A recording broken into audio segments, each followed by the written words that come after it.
All right, great. Welcome, everyone. Good afternoon. Thanks for joining us for the April 2nd, Thursday afternoon, Burlington, Vermont update of the local 19 response. People have been tuning in all week know that, I've actually been feeling some real optimism this week that what is happening here in Vermont is working. In that the curve is being flattened, the numbers are not as high as they feared, as a lot of us feared they would be by now, and they're building evidence, as we talked about with Dr. Leffler yesterday, that as hard as this is and so much, as much sacrifices is going on, and as challenging and heartbreaking as it is to see members of our community experience illness, and that we are losing some members of our community. At the same time, I have expressed some hopefulness about where we're headed, and I still have that hopefulness. I do feel a need to my head to start today's presentation is a little bit different place, and that I do want to speak to the tragedies that we have seen at Burlington Health and Rehab, and give another update on that situation from our perspective. And I also want to talk to the Birchwood Terrace situation that has just become public over the last 24 hours. What I want to express to Burlingtonians and make really clear, especially the residents in our senior homes and the families of loved ones in our who have loved ones in those senior homes, I want them to know that although the city of Burlington doesn't have any formal role in the regulation or the management of these facilities, the city is doing everything we can think of to defend our seniors against this virus. I have older parents.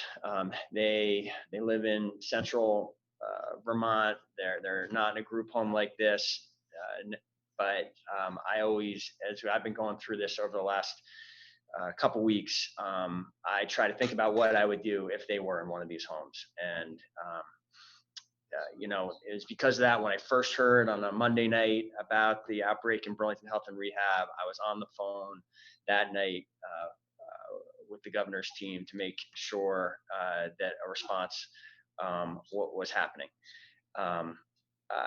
It's been very hard to watch what has happened at Burlington Health and Rehab.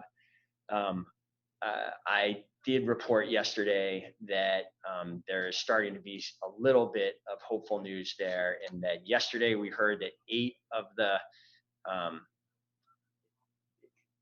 do you think you could it's a little distracting, the talking up there.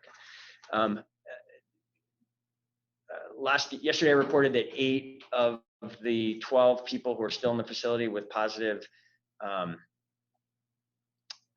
had tested positive, had their illness had resolved, or it was resolving. Today we got word that figure is up to 10 of the 12, and we are thinking about the 2 remaining residents who are continuing to fight. The other thing that I learned today from the Department of Health is that the state has now found the resources to test 50 more residents in that facility as a further response from the Department of Health to the situation of Burlington Health and Rehab. At Birchwood Terrace, if you were watching yesterday's briefing, you know that when I sat here 24 hours ago or 2 o'clock yesterday, I was not aware yet of what was going on at Birchwood Terrace.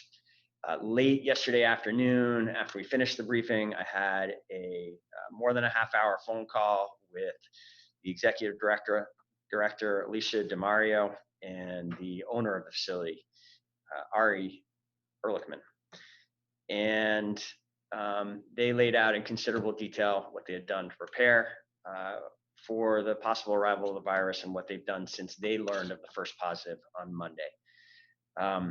It was, I think I speak for all Burlingtonians in saying that it hits us in the gut to know that this dangerous virus has penetrated another Burlington facility that is housing some of our most vulnerable neighbors. I'm wishing strength to the residents in that facility that are fighting the virus, as well as a couple that have been transported to UVM Medical Center. And I wish strength as well to their families, the facility's healthcare workers who continue to put themselves at risk, caring for the residents in the facility, and really to the entire Birchwood community during this incredibly difficult time. Last night, after that conversation, I expressed my dismay to Dr. Levine that an outbreak that began on Monday was not communicated to the city in any way by his department until yesterday, until we reached out last night. The Birchwood Terrace outbreak is now, with the news from today, it is clearly the second largest in the state. And clearly, from my perspective, the situation demands close attention and robust communication from the Department of Health. I expressed to Dr. Levine strongly that when an outbreak like this occurs, other nursing homes in the area and the city need to be told everything that is happening in real time, not days later. And I expressed to Dr. Levine that the residents of Birchwood and the families with loved ones there, and really in the entire region's nursing homes, deserve to know that the Department of Health is doing everything within its power to stop the spread of the virus within Birchwood and to the broader senior home community. And further, I told him that robust communication is needed for all of us to have confidence that that is what is happening, that work is taking place. We all understand that this is a terrible foe, this virus, and that bad things are going to happen in Vermont, around the world, now that this virus has been unleashed and has not been contained. We understand that it is incredible, that no one can guarantee that this virus is not going to get into these sensitive facilities. What we need to do as the government is demonstrate to the residents and the loved ones that we are doing everything we can to respond, to stop the spread of the virus, and to make sure that our other sensitive facilities are as protected as they can be. I do appreciate, I've had 2 phone calls with Dr. Levine today, and I do appreciate the actions that Dr. Levine communicated to me today. First of all, he apologized for the communication delay, and I accepted that apology, and I appreciate it. Secondly, he told me that 250 test kits are being sent to the Birchwood facility so that facility has the resources they need to fully characterize the spread of the virus within that facility and do everything they can to stop its spread. He also expressed that issues in the new processes around testing and getting results back that delayed the results of the tests that were done on Monday for a full 24 hours are being fixed. And he told me he has a team on site that is doing everything it can to trace the contacts and ensure that that the virus is not spread from this facility elsewhere. I'm going to now move on to a number of other important updates from the day. So the next thing we're going to talk about is related to what we've just been discussing. It's why we are one of the reasons why we talk so much about social distancing and why we really update the public on this almost every day is because social distancing is not only the best strategy for keeping you safe, for keeping your loved ones safe, it is also our best and really only core strategy for until a vaccine is developed, for keeping facilities like Birchwood and Burlington Health and Rehab as safe as possible. And again, I want to thank Burlingtonians and Vermonters for how hard they have been working to do what has been asked of them with these social distancing orders. And I want to again say I think everyone in the community should be reassured that your efforts and your sacrifice is having an impact and is flattening the curve. We have expressed concern since the governor's orders began that 100% of Burlingtonians, 100% of the people in this community were not hearing this message. That there was a small minority that has not been complying with the orders, and some non-trivial number of people that are willfully not complying. I know that the disregard that some have shown is something that concerns Burlingtonians greatly. We have received a great deal of communication in the mayor's office on social media in recent days expressing concern about the areas around the community where very visibly significant numbers of people have been disregarding the orders. And it's clear to me, unfortunately, that we've reached the point where we need to do more, that we need to go beyond having the conversations at the police department and the Parks, Recreation and Waterfront Department, both of whom we're going to hear from in a moment. We need to go beyond the conversations that we've been having, and there need to be new measures taken to ensure that the governor's orders and the directives that the city has put in place are being followed. And we're joined once again by Chief Morrison to speak to this situation further. Okay. Thanks, Mr. Mayor. So as we've said before, social distancing works, and we know it works. But there, as you mentioned, is a very small slice of the Burlington community who have chosen repeatedly to willfully disobey the governor's executive order. And my officers have interacted with those groups multiple times daily since the order was issued, to no avail. We have provided written materials, verbal warnings, and done everything possible that we can to make them understand the importance of it and their role in risking their own health, but also those of others. And these are folks who, some are young people that could be characterized as college-age students, but those are fewer and far between. Then we have some groups of people who are young adults, and they congregate in the downtown area as their form of recreation, and they refuse to follow the information that we have provided. So we've been working with city legal counsel to prepare language for a local ordinance that would allow us to at least issue tickets, civil tickets. We are waiting to coordinate that action with the state as a whole so that we're not doing one thing and other places are doing something else. So we are waiting for the last piece of the puzzle to fall in place at the state level. And then we also expect to hear some clarifying words from the state soon on what to do if even that doesn't work. There are some cross-section that nothing we say is going to get through to, and we need to be prepared to bring a stick, and we're also working on some carrot options too. We're trying to be creative and find a way to get these folks away from each other so that they're not cross-contaminating households and keeping the community safe.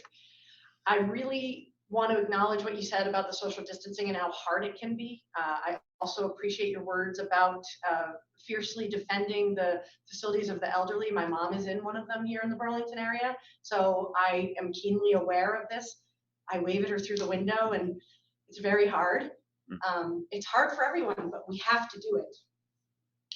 Whether it's keeping your kids from a play date or your young adult boyfriend, girlfriends from visiting with each other, or getting together as groups, or even couples, adult couples. I relayed the incident of the people in the grocery store who were middle-aged adults hugging each other and talking about how they're staying busy in their isolation. You have to keep 6 feet away from everyone who's not your household member. It's just that simple. And if we can't gain compliance with a small section of society, we will continue to be creative and find ways to keep this community safe as we can. Thank you, Chief Morrison. Thank you for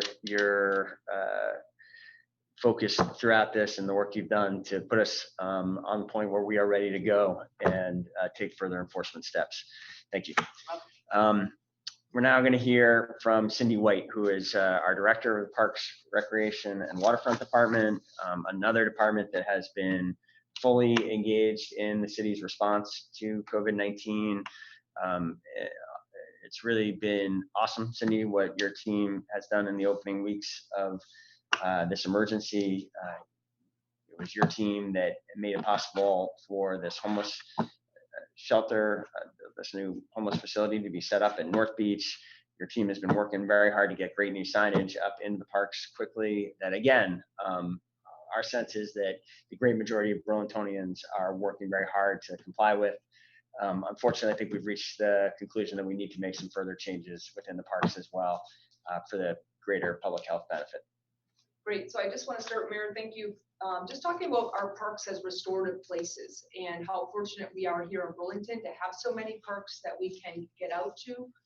The governor has allowed folks to get out into the community to get their exercise, which is really important for people's physical and their mental health. So we're appreciative again and fortunate here in Burlington to have those options. We are having to make some changes to our park facilities. Before we get into what we don't want you to do in parks, we want to emphasize what you can do in parks. You can go for a walk, you can go for a run, get on your bicycle. I went on a wonderful lunchtime bicycle ride today on one of our unknown paths, the 127 path, and did a loop through Burlington. So those are some things that you can do. You can take a rest. You know, if you're a senior and you need to get out and walk, you can stop and rest as you go along. You can take that contemplative moment in our parks. You can do any other solo activity that doesn't require additional equipment to engage in with others. So there's a lot that you can do in our parks, which are just these beautiful, wonderful places. But now we're going to get to what it's not okay to do now. There is a list of things that we're saying, this isn't the time, but there will be a time that you get to do these. This includes basketball, tennis, and other court-related sports, organized games of baseball, soccer, and other field sports, use of our playgrounds and our fitness stations, use of our dog parks, group gatherings. You know, come to Oak Ledge and thinking you still want to have this group gathering, that's not exercise, that's gathering. And then also use of our park shelters or any other activity that you cannot maintain a 6-foot social distance. And we will be removing or blocking, if we can't remove them, our hoops at this time, and we're going to be blocking our tennis courts and our dog parks. As a park and rec person, that's like, I feel like I pulled an appendage off today. After we made that final decision, talking about it as a team, I went up and I got a hug from my daughter because I needed one, and I went for a bike ride to try to get out of my head for this decision that we were making in our community.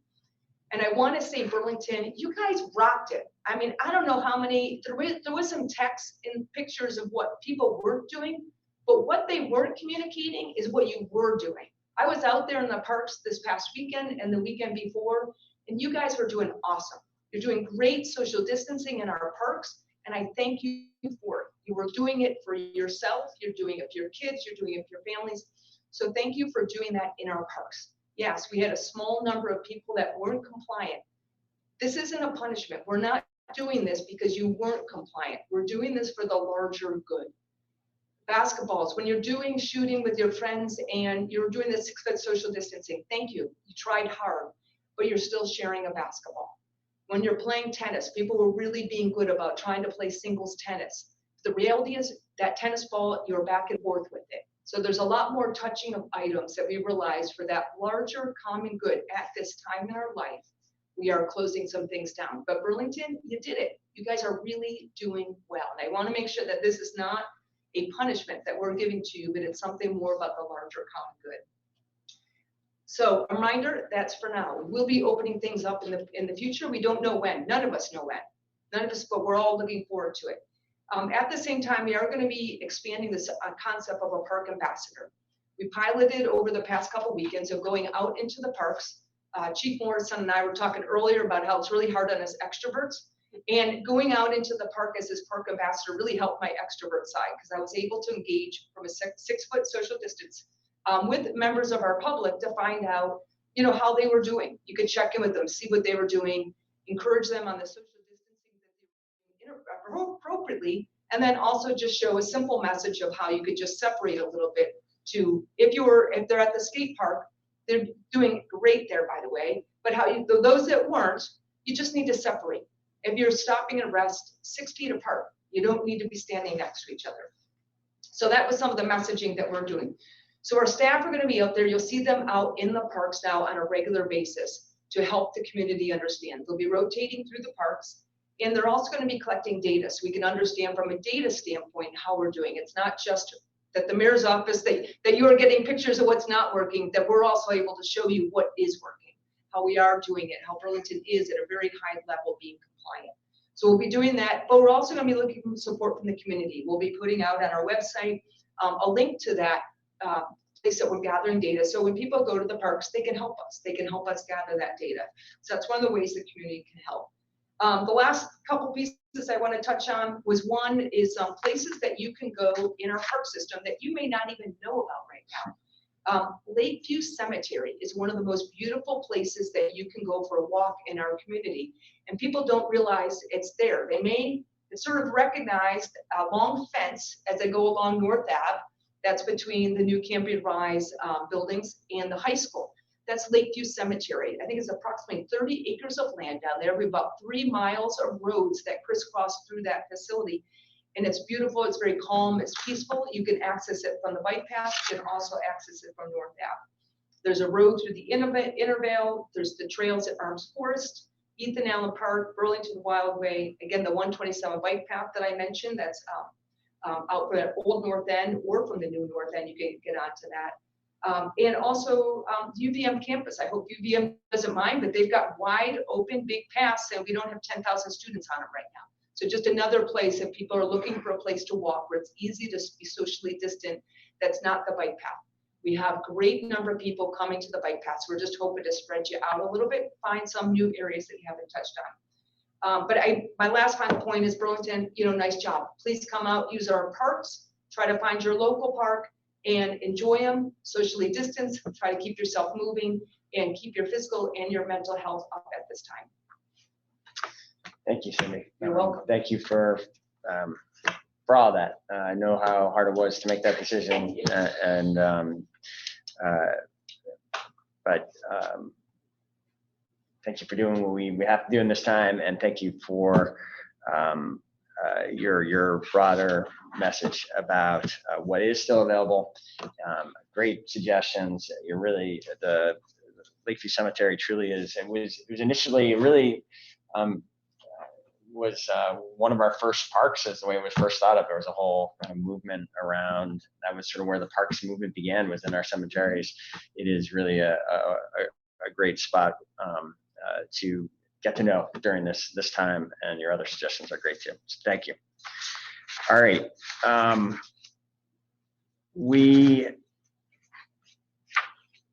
have in addition to the parks are not our only public spaces. We also have the streets and the street right-of-ways. And I believe, am I right, Olivia, I think we have Chapin with us to speak to some additional changes that are coming with respect to the streets as well. Hello, Chapin. Thank you, Mayor. DPW is pleased to announce that we will be launching a shared streets for social distancing campaign during the governor's stay home, stay safe executive order. And as Director White talked earlier, we want to develop healthy, active opportunities for our residents during this time. And so over this coming week, we'll be making adjustments to our street network to create these additional spaces for residents to get out of their houses and to get the exercise we all need to stay active and healthy. We're doing this to encourage safe and healthy recreation, and in part because honestly, the bike path has become crowded at times during this pandemic. And while the popularity of the path is a core asset to our community, it has also presented a challenge on nice days during this necessary period of distancing. So the plan we're putting together for shared streets will include designating some streets as local traffic only. Other streets will be signed as shared streets with reminders for motorists to drive cautiously. In a few locations, Mayor, we will be implementing temporary parking restrictions to enhance key pedestrian and bicycling corridors. Specifically, we are advancing a plan to limit parking along a key stretch of Pine Street between Lakeside Avenue and Maple Street that is serving as the Burlington Bike Path detour while this section of path is closed for reconstruction. Lastly, I just want to acknowledge the ongoing efforts of the DPW staff who are working 24/7 to maintain and operate our 1 water plant, our 3 wastewater plants, and our 95 miles of roadway during this challenging time. Thank you. Excellent. Thank you, Chapin. Thank you and your team for the hard work on this. And also, I think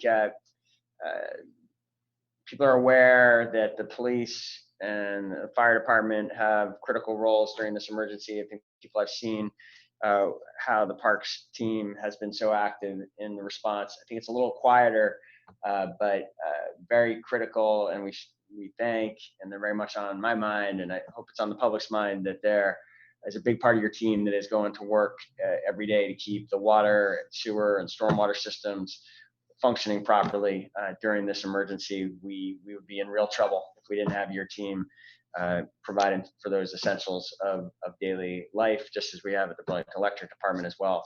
People who are putting themselves at risk and continuing to do what needs to be done to keep this city functioning. So thank you, Chapin, to your team. Thank you. Okay. We are now going to hear from Doreen Kraft, who's the director of Burlington City Arts. And Doreen is going to speak to, I think this is, we're all aware of so much focus and more of it today on what this emergency is taking away from us, how it's constricting our lives. BCA is really to be commended, as has the library and parks, for working hard to continue to offer all the cultural amenities that we can during this stay home, stay safe posture. And we've got some exciting developments on that front. So Doreen, welcome. Thank you so much, Mayor. So Doreen Kraft, just off her 7 days cover appearance a few weeks back. Welcome. Yeah, that seems like might have been years ago. So, but thank you so much, Mayor. So in addition to the work that BCA is doing as part of the newly launched Resource and Recovery Center, which is so fabulous for this community, we're really fortunate that we've been charged to find ways to bring families that are at home, folks that are in isolation, to take a lot of our programming and create it as an opportunity through a home studio, which really means turning your kitchen table or your living room table into a studio that now is closed at BCA. And we were lucky because weeks before we were sequestering at home, we began this process knowing that somehow this was going to happen. And so we had a head start to think about how we might engage with our audience and to continue to build community. And so people are, we've got over 300 members of the community and their families who are on this Facebook page, soon to be a website.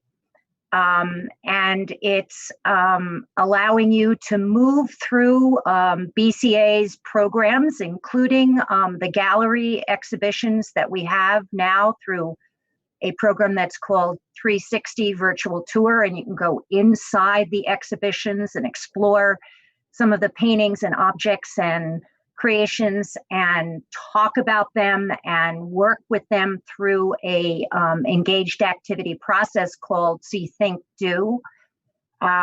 We're moving a lot of activities that were taking place, for example, through our program at the hospital, our Art from the Heart program, and putting them on this site. And it's really a way for people to not just engage at home, but to share the creations that they're making back out with the community, and then people respond to that. So there's a way through to post these and to continue a dialogue with your neighbors that you can't get together with right now. As I said, this Facebook site is going to become a much more accessible site through Squarespace. It'll be a website. It'll be much expanded, and as I said, more accessible. We're going to continue with tours in artist homes. They'll be videotaping these tours themselves. We'll be adding new art activities Monday, Wednesday, and Friday. We're talking with musicians and beginning to think about some of these concerts, bringing them live, theater, etc., as the weeks go on. And we're really, really excited to work with our partners at the library, at Parks and Recreation, at CEDO, to begin to think of doing new joint ventures, partnerships together as we continue to create community through this new home and isolated environment. So thank you so much to Burlington for being so responsive to these activities. It's been fabulous. I've had a great time myself with my grandchildren. Every day at the end of the day, they call. Sometimes I'm not through work, but we do one of the activities that was, you could see my granddaughter there on the right, one of the activities that is in the day's program, and they are thrilled to do it. So it's an opportunity for grandparents to share these activities, even if you live somewhere else in the country. Come to this website and use these with your young grandchildren. Thank you, Mayor. Great, Doreen. Thank you. Thank you to your whole team for making these resources available. Yeah, it's great to know that this is a way we can engage with our kids during this. I'll make sure my parents know about it, and thank you for helping us get the word out. A few final updates for today, and then we'll take some questions. I want to talk about something that I know is it's the front of a lot of people's minds in our community and around the country, and that is unemployment insurance and how individuals, residents here in Burlington who have lost their job in this incredible economic storm, how do they get the assistance that's been promised from the state and the federal government? We know and we anticipated that there were going to be challenges with this system. The unemployment insurance system was not set up to deal with the problem that we're now confronted with. It was created for very different times, and we anticipated that system was going to be overwhelmed, and that was one of the core reasons that we created a week and a half ago the Resource and Recovery Center to be to help Burlingtonians access these benefits. So the Resource and Recovery Center has been in touch regularly with the state throughout this process. We've been able to get answers for businesses that were looking for guidance and interpretation on what the stay home, stay safe order meant with respect to essential businesses. We are trying to be a resource. We've been trying to essentially help the Department of Labor out by fielding dozens of calls and emails from Burlingtonians and getting them the information that they need here locally instead of those Burlingtonians needing to go through the state system. We've started, people who watched the coffee we did yesterday know a big part of that conversation yesterday. Our Wednesday morning coffee was about getting into kind of granular details about how the state system as it stands now, the forms, the protocols that are required, like filing again for benefits every week. They're really not set up for the moment where we're in, where we know people aren't going to be able to go out and get a new job. We know that people, it's been acknowledged by the governor and the president that really the opportunity to get back to work is going to be very limited until these orders are lifted. So the system needs to change too, and be it would be less overloaded if we change some of these requirements. So I've asked the team at the RRC to consolidate all of this feedback that we've been getting, all of this feedback about how navigating the unemployment insurance system is challenging. And we are going to get a set of policy recommendations off to the state and the federal delegation.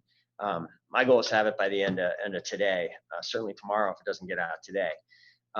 Also, the RRC has been providing informal guidance to other communities, including Montpelier and Brattleboro, about how other communities can try to advise their constituents. And I did just want to share today that we are formally now a part of the ACCD statewide technical assistance group that is trying to scale up the state's capacity to consult with individual monitors about their questions and their needs. Exactly how the Burlington RRC is going to formally help with the state is being sorted out. We'll keep people posted on that. I do just want to remind people at this point, while we're figuring out those details, that if you are having problems with accessing your unemployment insurance or anything else, we want you to contact the RRC. Send an email there, send a call there. There's the contact information on your screen. And we have people essentially standing by, ready to try to get you the help that you need, no matter what challenge you're facing right now. Last week we announced the creation of something called the United Fund that the United Way of Northwestern Vermont has launched, and that the city has worked to help secure funds for. And I did just want to give people an update from Jesse Bridges, who's the head of the United Way, that the funds that have been secured, which is more than 110,000 at this point, that these funds are being immediately put to use, and that CBOEO and their program Feeding Chittenden, as well as Age Well and their Meals on Wheels program, those organizations have gotten funding already. Those are organizations that we know are facing extra pressures and responsibilities during this emergency, as we've shared in prior briefings. So thank you, Jesse, for that update. In addition to mobilizing these new donations, the United Way is allowing more than $400,000 in existing grants to be redirected by our partner organizations as needed in response to this evolving crisis. So these donations that had already been made for specific purposes by the United Way, recognizing the emergency, the United Way is allowing those funds to be used where they can have the biggest impact right now. There is more information on the city website and on the United Way website about the United Fund, and that is what we have for the briefing today. Olivia, we'll start here in the studio. Is there anything? You're all set? Okay, great. Any questions on the line, Olivia? Yes, we have a couple. First one is from Aiden Quigley at VT Digger, and his question is, do you think the Department of Health is doing everything in its power to stop the spread of the virus? If not, what else should be done? So, clearly the Department of Health is working extremely hard in unprecedented times to attempt to respond to this emergency. And I think it would be unfair and totally wrong for any of us looking at what's happening around the world to think that somehow the Department of Health here in Vermont has some superpower that would completely protect all Vermonters from any harm. That is certainly not that is not my expectation, and I do believe I think the department is working very hard. The point I made to Dr. Levine and that I repeated here is that for the public and the city to have confidence that everything possible is being done, there needs to be robust and regular, frequent communication. I feel significantly reassured today, having had the two conversations that I've had with Dr. Levine today, And I am sure I know that there were many people in this community working in other facilities who, when the news broke yesterday, also were looking for that kind of reassurance. I think this crisis, this emergency demands that we all work at a different tempo, at a different pace, and share information in a different way. That is what we are trying to accomplish in these daily briefings. I'm sure, I know we're not going to always succeed at that as a city, and I think it's unfair to expect any agency to always succeed at that. I do think that coming as close to that ideal as possible of fulsome, robust communications is critical for us for this moment, and for us all to have full confidence in the efforts that are being made. Next question is another one from Aiden. His question is, what is the timeline on closing basketball courts, tennis courts, dog parks, etc.? Was that done today? We're happy to talk about that one. So we'll be starting, our staff will be starting tomorrow. They'll be starting at Roosevelt in Pomeroy Park, right in Center City. And then they'll be working their way out throughout the rest of the city. It takes time to take all that down. We've got to purchase more chain, more locks to be able to close the various facilities. But hopefully within a couple of days, we have everything secured. But we have already changed staff schedules to make sure that our park ambassador program with our staff starts as soon as tomorrow. Our next question is also for Cindy, and this one is from Liz Murray at the Free Press. Her question is, I'm wondering how often the parks ambassadors are going to be seen at the parks each day. Is it going to be a situation where there is someone stationed at a park all day? So it sort of depends on where in the city that they are. We've got some parks that are more heavily used than others, and our staff will be rotating through those more frequently. We are not planning on having one person sit at a park all day long. There's not the need for that. We will be rotating through our highest need parks, but we'll be also using that data to help us find out. The data collects how many people are in the park, if we're having any social distancing situations. So if we can start seeing patterns of every Wednesday at 4 at, say, Letty Park, that we're having this higher incidence of non-social compliance or higher uses, that allows us to shift the staff as needed. And one more, this one may also be for Cindy. This is from Cliff Cooper from the North Avenue News. It is structured a little more as a comment, but the comment is, I was down by the waterfront yesterday and saw skateboarders and friends at the skate park, all within inches of each other, not 6 feet. So Cindy, maybe you can speak to the skate park a little bit more specifically. Happy to talk about that. So we've been working intensively with the skate park, trying to keep that group able to skate. It's one we've been working with some of the, I think you try to find the leaders and get the leaders to help with their social group. We've been working with that group to help educate, and we've been down there to try to help them understand how you can skate in a space and still move. But we're going to rely on the community, and we're relying on that skate park community, and we'll be watching it. I have faith, but I definitely see the world through rose-colored glasses. I have faith in the skate park community that if they want to keep it open, that they're going to self-police themselves. And it's, as I said earlier, it's as simple as, if you are tired and you need to rest for a minute next to somebody. I went around yesterday when I stopped by after getting bread. We're at a grocery store which had much lower compliance to 6 feet than our parks. Our parks have a way higher compliance to 6 feet than our grocery stores do. But I was just talking with some of them that were there and just asking them, are you brothers? And they would say, no. I said, well, then 6 feet apart. Okay.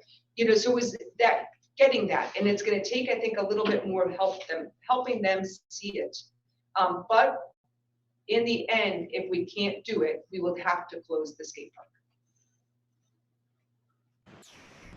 And those are all the questions that we have from members of the media. All right, very good. Thank you everyone for tuning in. We will be back at the regular time at 2 o'clock tomorrow, and look to have further updates then. See you all tomorrow, everybody. Stay safe.